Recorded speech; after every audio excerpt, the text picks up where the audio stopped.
성경 봉독하겠습니다. 하나님 말씀 사무엘하 6장입니다. 구약 성경 472페이지. 사무엘하 6장 12절에서 15절 말씀까지입니다. 사무엘하 6장 12절 함께 읽겠습니다. 어떤 사람이 다윗 왕에게 아뢰어 이르되 여호와께서 하나님의 궤로 말미암아 오벳 에돔의 집과 그의 모든 소유에 복을 주셨다 한지라. 다윗이 가서 하나님의 궤를 기쁨으로 메고 오벳 에돔의 집에서 다윗 성으로 올라갈새 여호와의 궤를 맨 사람들이 6걸음을 가매 다윗이 소와 살찐 송아지로 제사를 드리고 다윗이 여호와 앞에서 힘을 다하여 춤을 추며 그때에 다윗이 배 에봇을 입었더라. 다윗과 온 이스라엘 족속이 즐거이 환호하며 나팔을 불고 여호와의 궤를 메어 오니라. 아멘. 2026년 첫 번째 주일 예배 오신 여러분들을 진심으로 환영합니다. 신앙생활은 여러 가지로 표현할 수 있겠지만 오늘 말씀의 제목에 의하면 하나님의 복을 구하는 것입니다. 하나님의 복된 삶을 추구하고 달려가는 것입니다. 그런 의미에서 오늘 이 예배를 통하여 하나님의 복을 다 누리시기를, 하나님의 복된 성도의 삶을 다 경험할 수 있게 되기를 주님의 이름으로 축원합니다.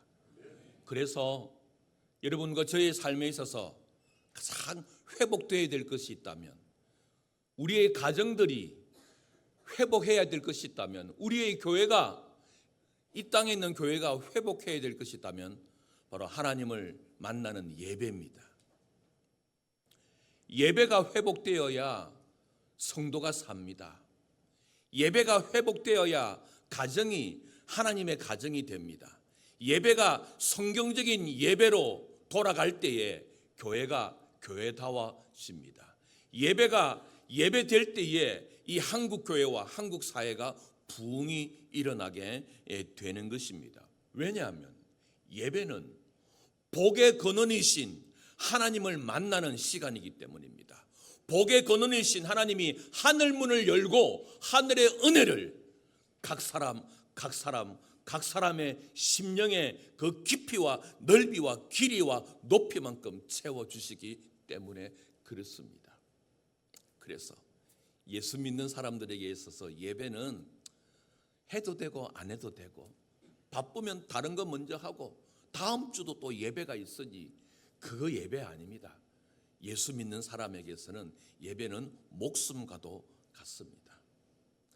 저와 여러분이 아무리 교회 일을 많이 하고 아무리 세상적인 지위와 학벌과 경력이 일천하다 할지라도 하나님을 향한 예배에 은혜를 받지 못하면, 하나님을 향한 이 예배에 하나님의 그 경험을 하지 못한다면 세상 속에서의 삶은 예수 믿지 않는 사람보다 더 못한 삶을 살아가게 되는 것입니다.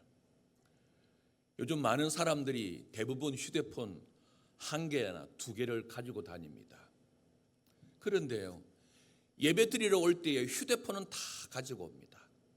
어떤 경우는 텀블러도 다 들고 옵니다. 그런데 예배 드리러 올 때에 성경책은 안 가져온다니까요.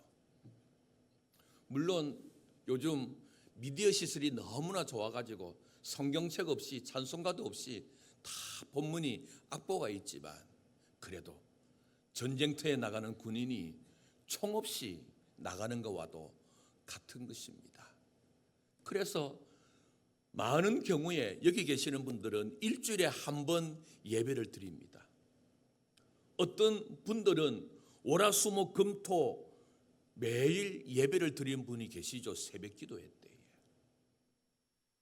마치 뭐와 같냐면 휴대폰을 들고 다니는데, 휴대폰이 최신식 휴대폰은 충전하면 하루 정도는 배터리가 지속됩니다.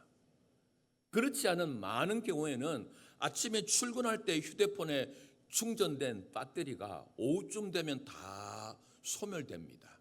그래서 충전 귀에 계속 꽂혀져 있어야 되고, 멀리 출타할 경우에는 보조 배터리를 가지고 다녀야 됩니다. 마치 뭐냐면 예수 믿는 사람들에게서 이 예배는 충전하고 있는 시간과도 같습니다. 이 충전이 제대로 돼 있을 때에, 효과적으로 충전되어 있을 때에 세상 속에 나아가 그리스도인의 삶을 살고 믿음의 삶을 살아갈 수가 있습니다. 그런데 예배에 충전이 안 돼 있는 사람들은 세상에서 나아갈 때에 세상 사람들처럼 똑같이 살아가는 것이죠. 왜? 예배에 하나님의 은혜를 경험하지 못했기 때문에. 신앙인들의 처음이고 끝이고 알파와 오메가가 되는 것이 바로 예배입니다. 그래서 2026년을 시작하면서 52주의 주일 예배 설교 때에 어떤 주제로 할까 고민하면서도 가장 중요한 것, 바로 예배라는 주제를 삼았습니다. 여러분은 예배를 어떻게 생각하십니까? 어떤 마음을 가지고 예배 자리에 임하셨습니까? 예배 시간을 통하여서 하나님을 경험하십니까? 하나님을 만나셨습니까? 하나님이 내 마음을 만져주시고 내 상처를 치유하시고 나에게 위로하시고 나에게 용기를 주시고 나에게 삶을 살아갈 수 있는 능력을 주실 것을 예배 시간에 기대를 하고 계십니까? 아니면 그냥 왔다가 의무방어전으로 우다닥 집에 가고, 아이고 일주일에 한번 예배하는 내 책임은 다했다, 끝, 그런 삶을 살아가십니까? 여러분, 하나님은 오늘 2026년 첫 번째 1월 4일 주일 예배에 여러분을 부르셨습니다. 부르신 하나님이 여러분에게 요구하고 요청하는 것이 있습니다. 그것은 바로 너의 예배가 회복되기를 원한다. 너의 예배에 부흥이 있기를 원한다. 너가 드리는 우리 도천교회에 하나님의 부흥의 예배가 있기를 원한다. 이 하나님의 부르심에 우리 모두가 다 아멘, 할렐루야 화답할 수 있는 모두가 되기를 주님의 이름으로 축원합니다. 우리가 여기에 왜 모였습니까? 오늘 이 시간에 모인 이유가 무엇입니까?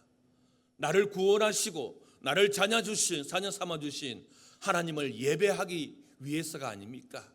나를 사랑하시고 나에게 죄 없다 하시고 의롭게 여기셨시고 예수로 말미암아 평강의 삶을 살게 하신 그 하나님을 송축하기 위하여 오늘 예배의 자리에 다 모인 것 아니겠습니까? 여러분, 오늘 이 예배를 드릴 때에 여러분과 저의 마음의 자세는 어떠하십니까?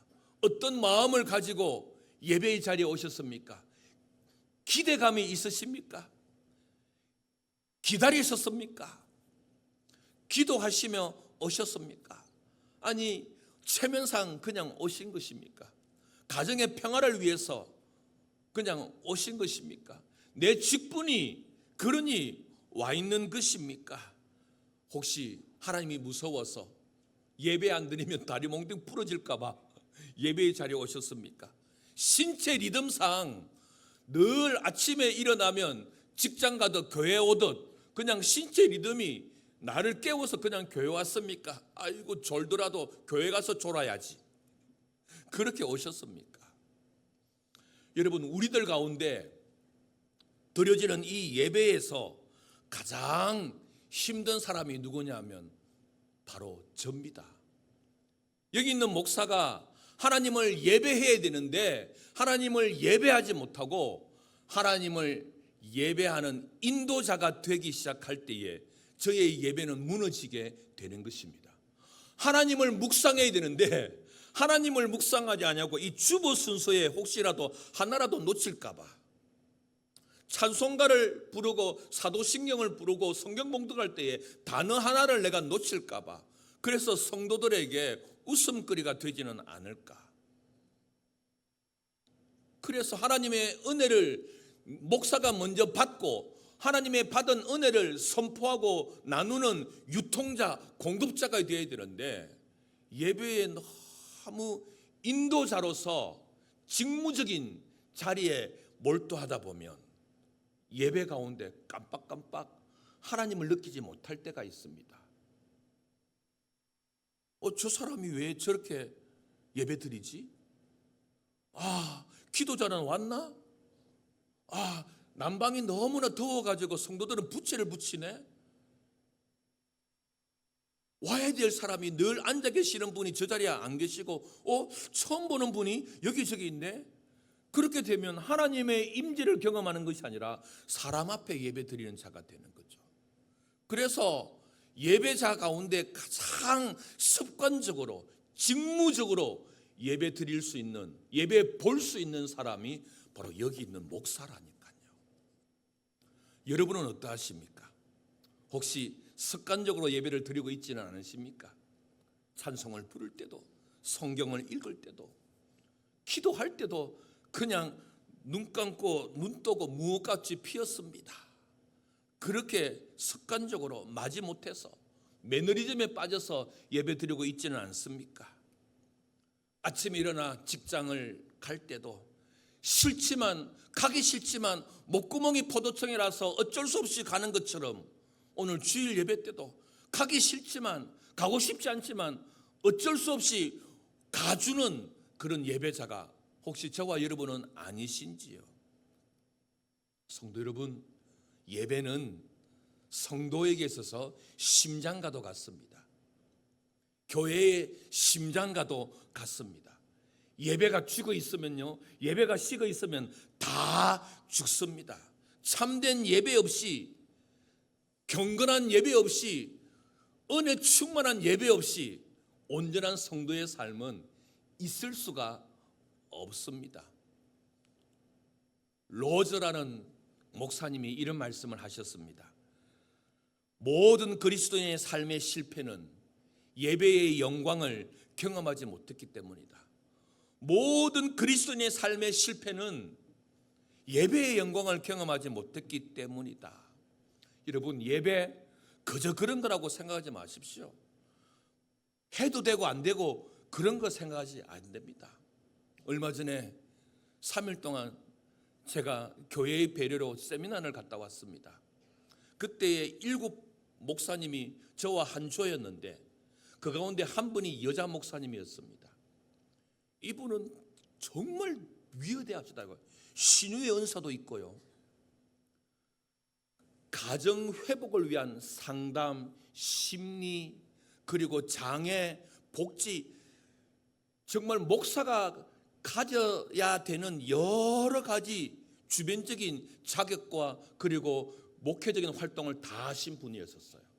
그런데 그가 고백하는 것이 뭐예요? 목사님, 제가 안 해본 거 다 해봤습니다. 영혼을 살리려고, 교회를 부흥시키려고, 정말 하나님의 사람들을 제자로 삼으려고 다 해봤는데 결국은 답은 예배였습니다. 예배. 다른 것 다 못해도 됩니다. 예배 하나만 교회가, 예배 하나만 목사가, 예배 하나만 성도가 제대로 되어 있으면 하나님의 그 물부터 부어주시는 은혜를 경험하고 하나님의 역사를 경험하고 사람을 변화시키는, 인생을 뒤집는 사건이 예배. 그래서 하나님의 터치를 경험하는 그 예배가 가장 중요하다는 거죠. 그의 평생 목회의 마침표가 예배라는 것이죠.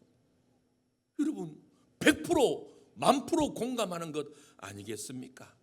저는 저와 여러분의 예배가, 2026년도의 예배가, 아니 살아서 맥박이, 심장이 뛰는 날 드려지는 모든 예배가 그런 하나님의 임재와 하나님의 역사와 하나님의 능력, 모든 하나님의 것들의 은혜를 경험하는 저와 여러분, 그리하여서 세상 속에 거침없이 담대하게 나갈 수 있는 영적인 에너지를 충전하는 우리의 예배 모두가 될 수 있기를 주님의 이름으로 축복합니다.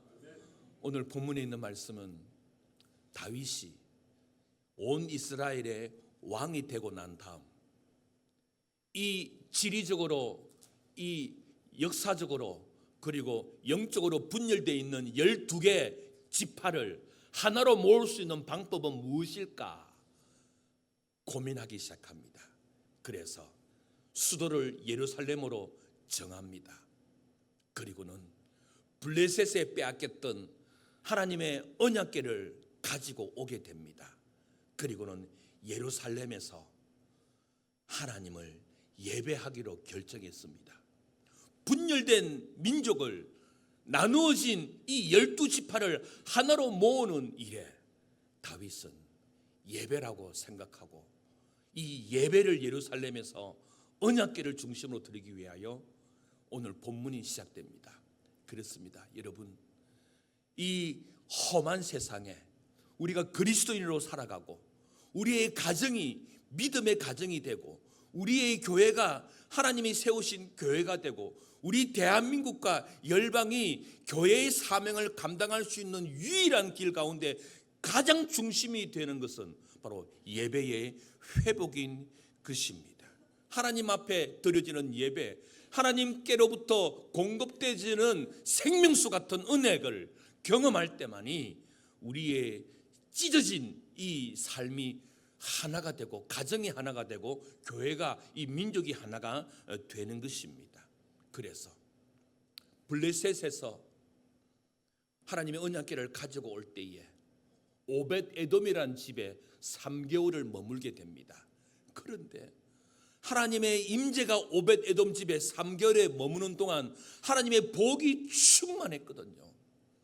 온 이웃들이 배아파할 정도로 오벳 에돔의 집에 하나님의 은혜가 충만했었어요. 그리고 다윗은 이 오벳 에돔의 집에서 하나님의 언약궤를 가지고 와 예루살렘으로 가지고 오는 이야기가 오늘 본문의 시작입니다. 12절 우리 함께 읽겠습니다.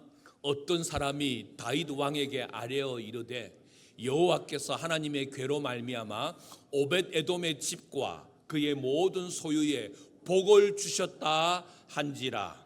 다윗이 가서 하나님의 궤를 기쁨으로 메고 오벳 에돔의 집에서 다윗 성으로 올라갈세. 여러분, 다윗은 이스라엘을 하나로 만드는 일에 예배가 가장 중요하다는 것을 알았습니다. 그래서 다윗은 블레셋에 빼앗겼던 하나님의 언약궤를 다윗 성으로 가져오게 됩니다. 그래서 이 언약궤를 중심으로 해서 다윗과 모든 백성이 하나님을 제사하고 제의드리고 송축하고 예배하며 축제의 삶을 살아가게 되어서 분열되었던 나라가 통합이 되고 하나님으로부터 멀어졌고 우상을 섬겼던 나라가 하나님을 섬기는 그런 나라가 되어가기 시작했습니다. 무슨 말입니까? 다윗 같은 예배자, 다윗과 같이 하나님 앞에 살아가는 여러분과 저 한 사람, 그 한 사람이 우리의 가정을 변화시켜요.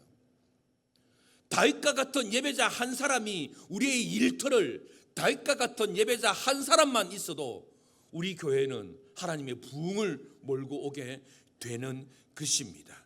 여러분, 다윗과 같은 예배자가 우리 시대에 대한민국에 일어날 때에 대한민국은 축복의 땅이 될 것입니다. 여러분, 하나님이 찾으시는 자는 일 잘하고 말 잘하는 사람이 아닙니다. 하나님이 찾으시는 자는 예배자입니다. 여러분, 오늘 이 예배를 위하여 얼마나 준비하고 얼마나 준비되어 오셨습니까? 그냥 우다닥 오셨습니까? 아니면 헌금도 준비하고 옷맵새도 준비하고 그리고 성경책도 들고 그리고 내 마음에 사모하는 심령을 가지고 주님 앞에 나오셨습니까? 성도 여러분, 하나님이 찾으시는 예배자가 되기 위하여 우리는 몸부림쳐야 됩니다. 진정한 예배자가 되기 위하여 우리는 기도하셔야 합니다. 여러분, 예배자가 되지 않는 일꾼, 예배자가 되지 않는 직분자, 그 아무런 의미가 없습니다.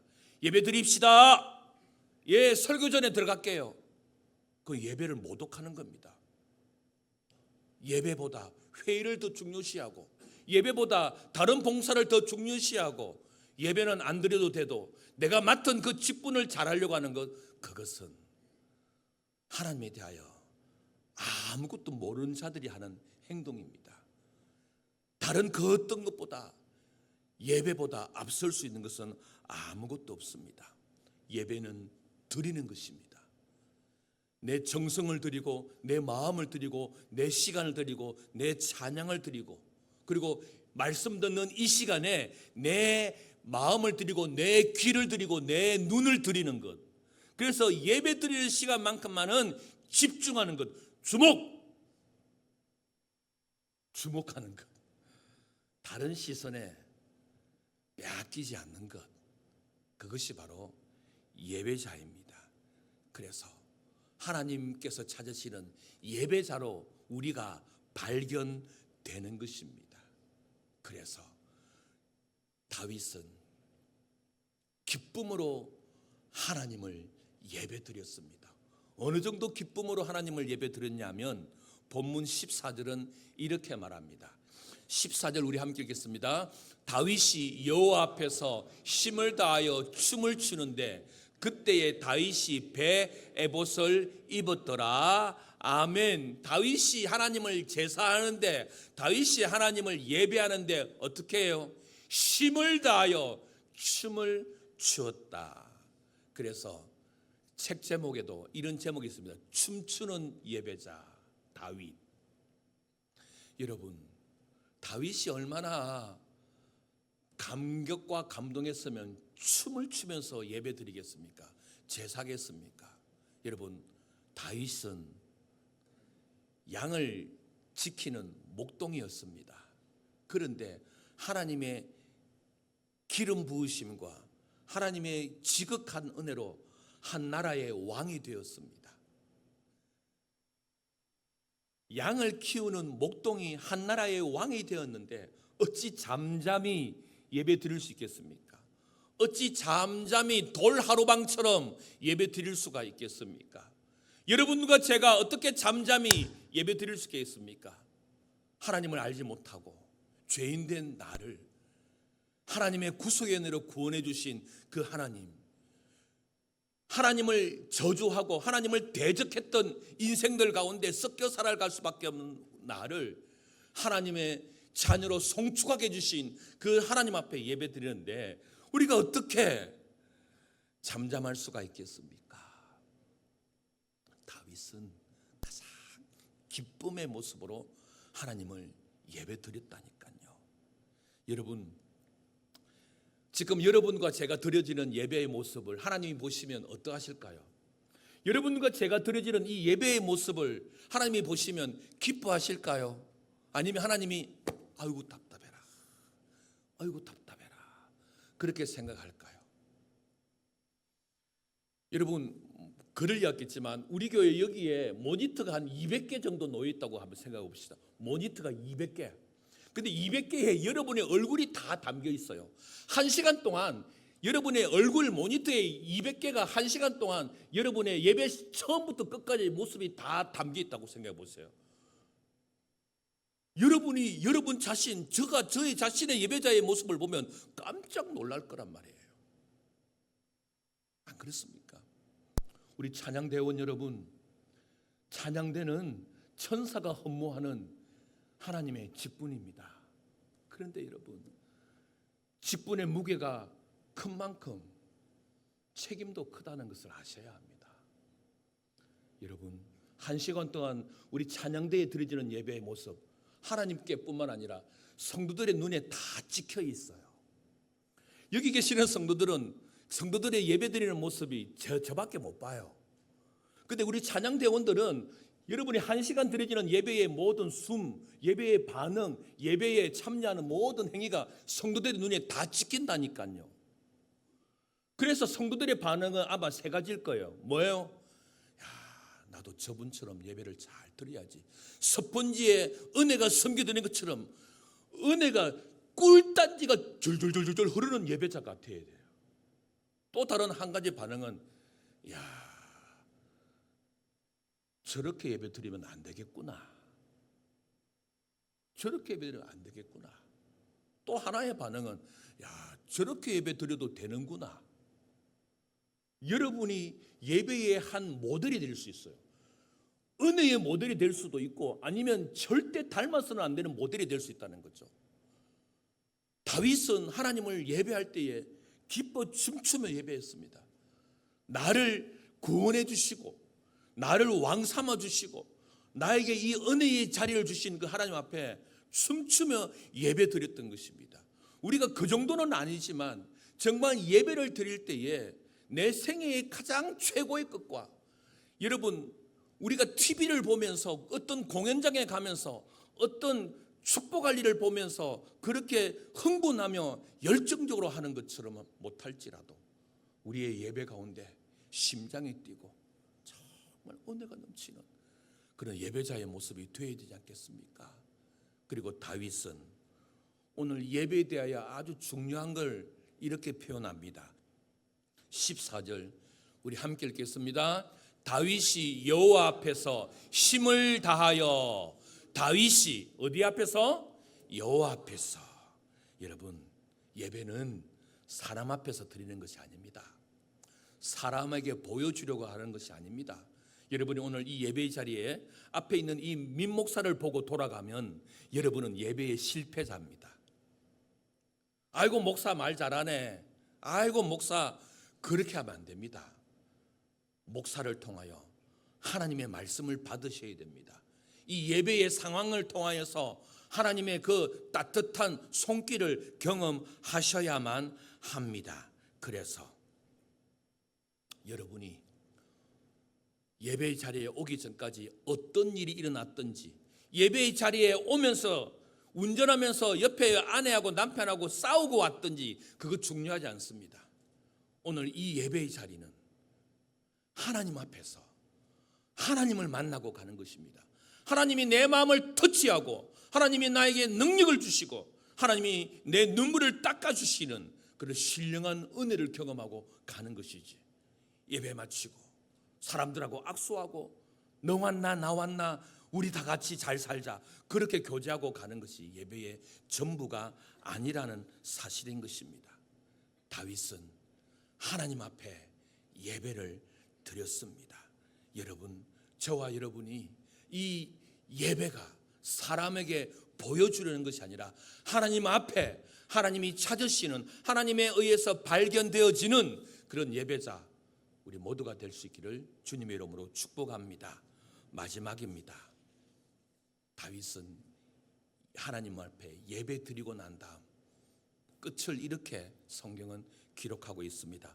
오늘 본문은 아니지만 마지막 18절 19절 우리 함께 18절 19절 함께 읽겠습니다.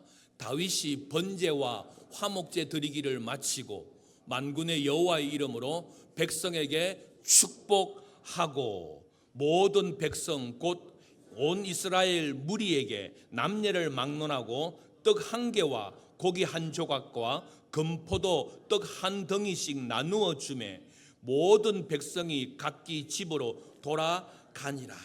다윗이 춤추며 기쁨으로 하나님을 예배했습니다. 그리고 예배를 다 끝날 때에 오늘 본문 18절에 다윗의 한 행위가 무엇입니까? 만군의 여호와 이름으로 백성에게 축복하고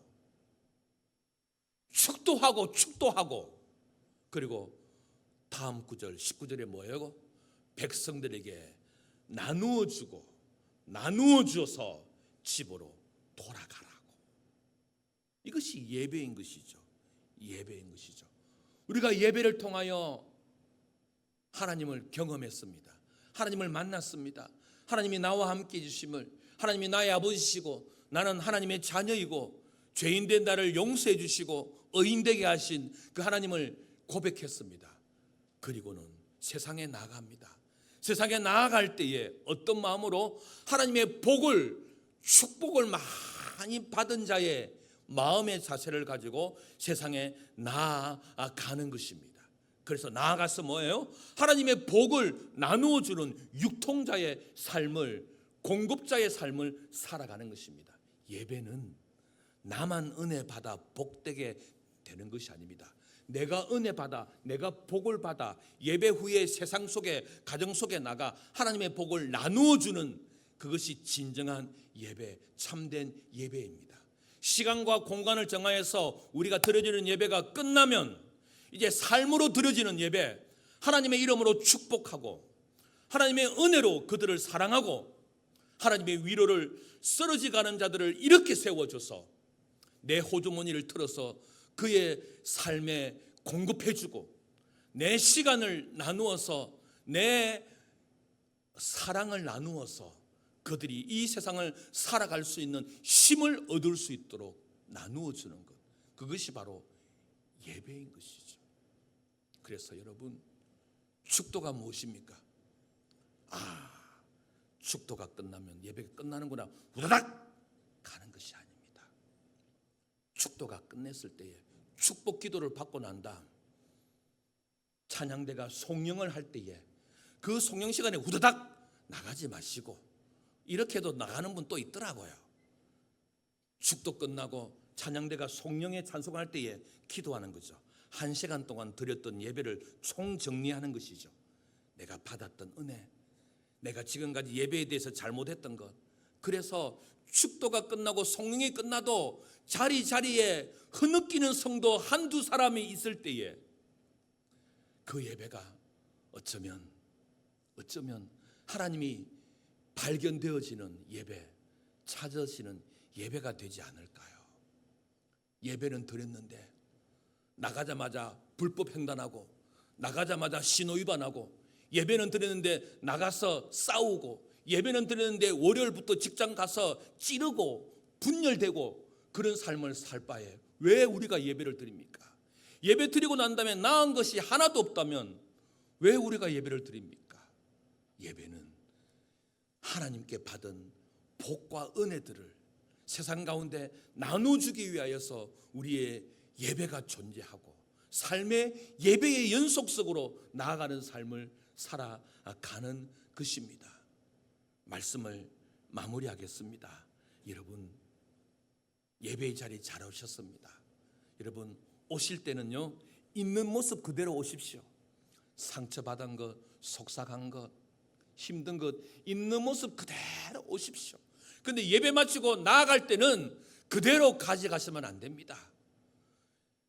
예배 마치고 나아갈 때는 하나님의 위로와 하나님의 그 용서와 하나님의 그 따뜻한 은혜를 품고 나아가셔야 합니다.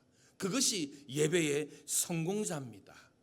우리를 예배자로 부르시고 이 예배의 자리를 통하여 하나님이 주시고자 하시는 엄청난 은혜들을 다 누리시고 영적으로 충전하셔서 이 험한 세상에 하나님의 사람으로서, 예수 믿는 사람으로서 강하고 담대하게 거침없이 두려움 없이 하나님의 사람으로 이 세상 가운데 살아가는 2026년, 그리고 이번 한 주간, 그리고 오늘 하루가 될 수 있기를 주님의 이름으로 축복합니다.